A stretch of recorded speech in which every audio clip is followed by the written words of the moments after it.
வரப்போகிற பாடலோட முதல் வரி என்னன்னு கண்டுபிடிச்சி எனக்கு கமெண்ட் பண்ணுங்கள் பார்ப்போம். இந்த வீடியோ பிடிச்சதுன்னா லைக் பண்ணுங்கள், ஷேர் பண்ணுங்கள், சப்ஸ்கிரைப் பண்ணுங்கள். தேங்க்யூ.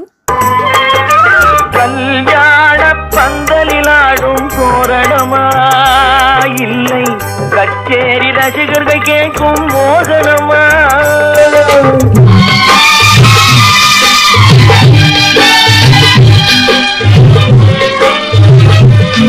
கல்யாண பந்தலில் ஆடும் தோரணமா இல்லை, கச்சேரி ரசிகர்கள் கேட்கும் மோகனமா?